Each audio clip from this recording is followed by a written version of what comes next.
Hello, so this presentation is going to be on reducing the incidence of pressure ulcers in hospitals. This is for the group with Sheila, Matthew Foster, myself, Blake Luna, Caitlin Nave, Brianna Tiller, and Jerry Wilkerson. And I also have my friend and co-star, Caitlin. She is going to play a patient in my little demonstration on what pressure ulcers are and pressure injuries. So you go ahead and lay down on your medical bed and get comfortable because you're going to be paralyzed for a little bit. So before we get into like the math and the treatment and all the good stuff, I'm gonna explain what they are. So a pressure injury is whenever you have a patient who is maybe not able to move, paralyzed, and they can't really function fully or sense everything accurately. So say if she had a broken spine and was paralyzed, then maybe her nerves would not be able to feel whenever she's uncomfortable or when she needs to shift around or really move. So a pressure injury occurs whenever you have a patient who is like that, non-stable, not able to move. So a pressure ulcer mainly occurs in places where the bone and skin are pretty narrow. So for example, a heel would be a good spot because the bone is very tight to the skin there. Your elbows, the lower back, but they're not limited. They can really show up anywhere, but it's mainly those are like hot spots to look out for. So if you have a patient and their sensory is not able to detect whenever they're uncomfortable, this may also mean that they are not able to know if they've relieved themselves or if they're having any liquids or anything that can be contaminated.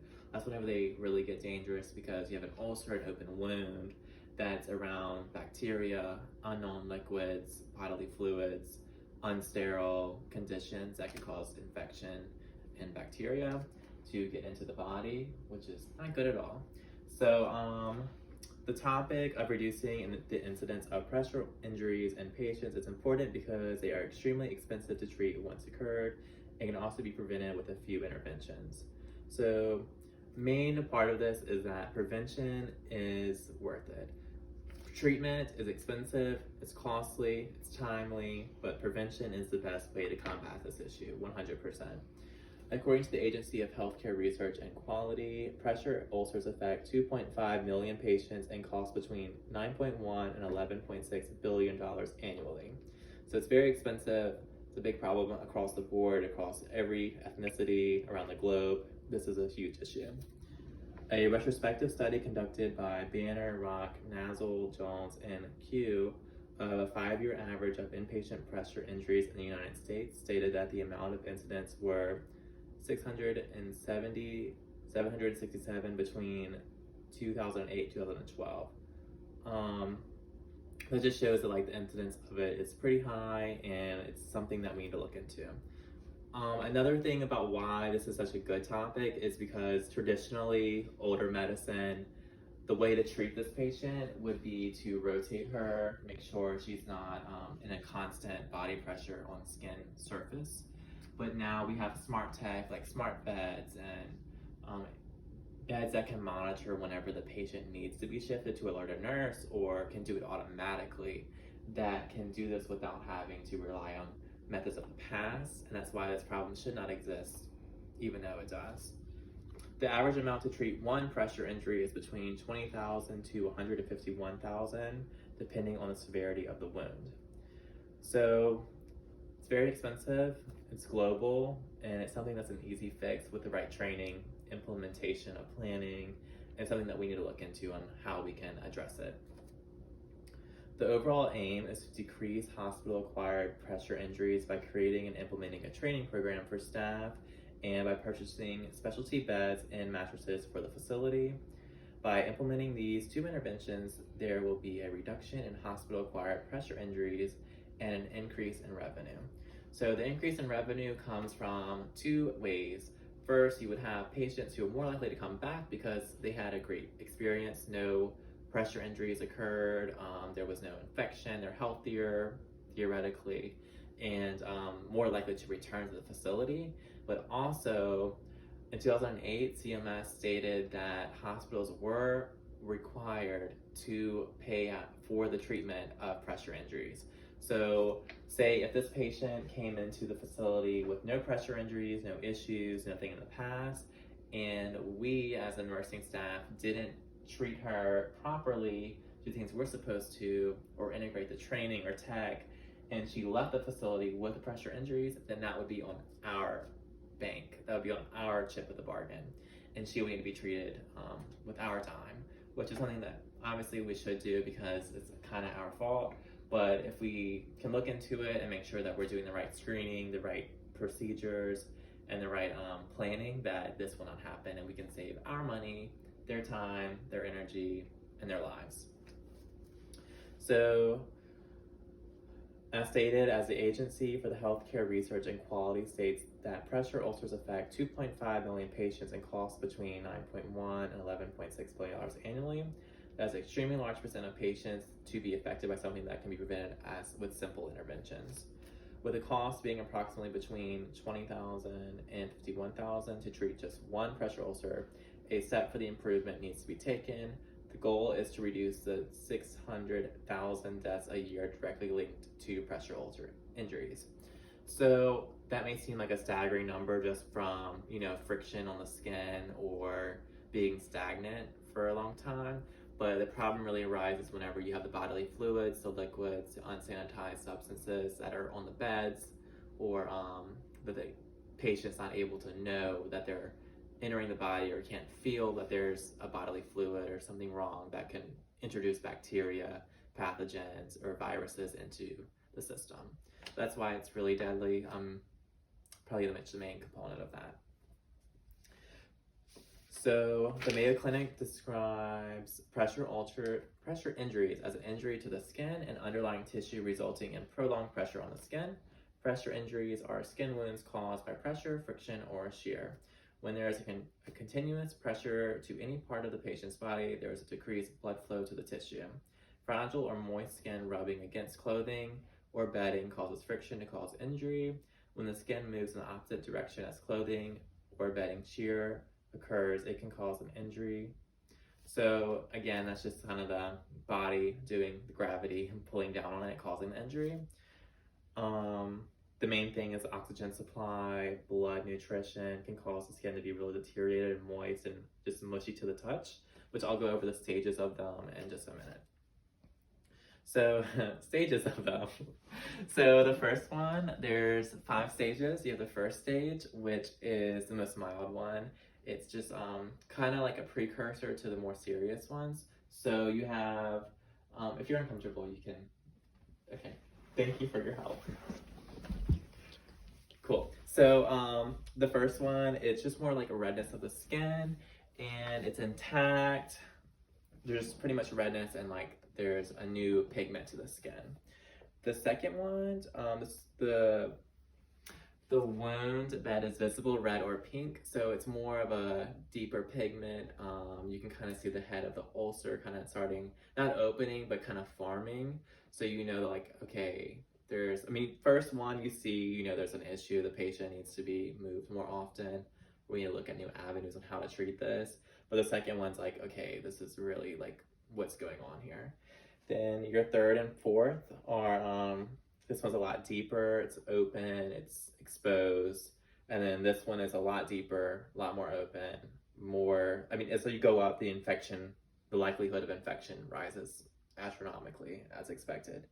And this one is the unstaged stage of the ulcer, or injury.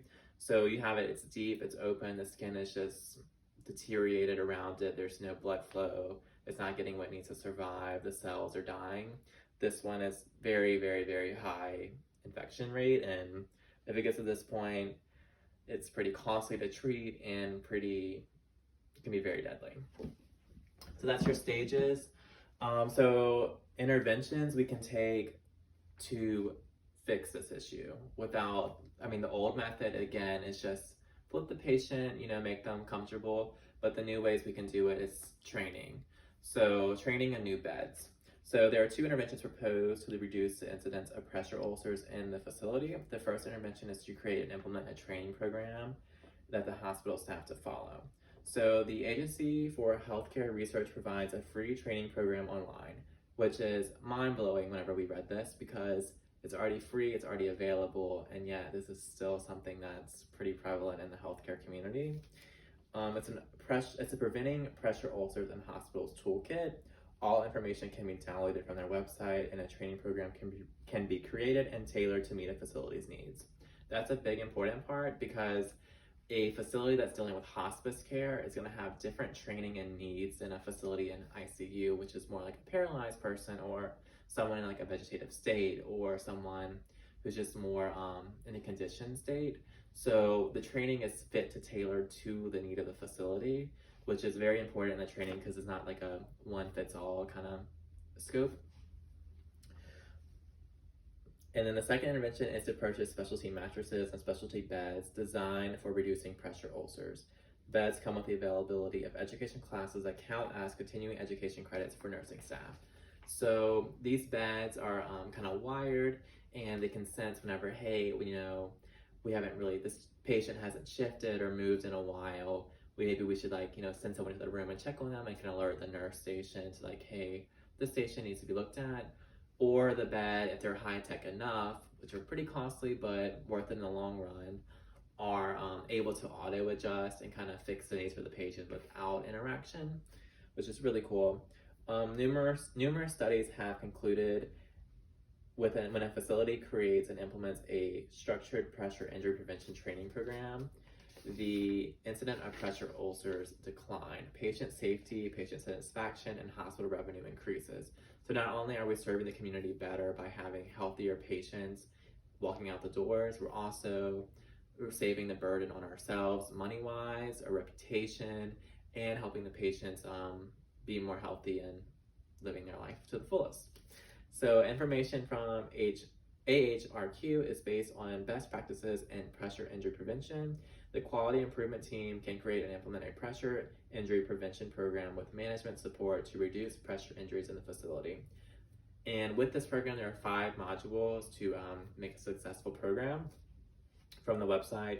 So the first module is understanding why change is needed. So that kind of would be like the recap of what I just did on why, this is an old school method of just turn the patient. Maybe it's time that we re-examine it, kind of see what new tech can do for us and why this is called for.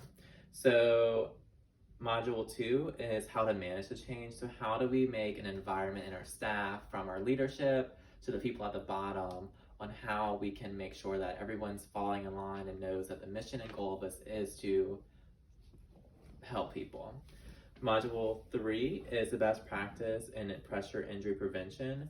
So this calls for good ways on how to do this, which would be making sure the patient is able to respond well to treatments and adaptable.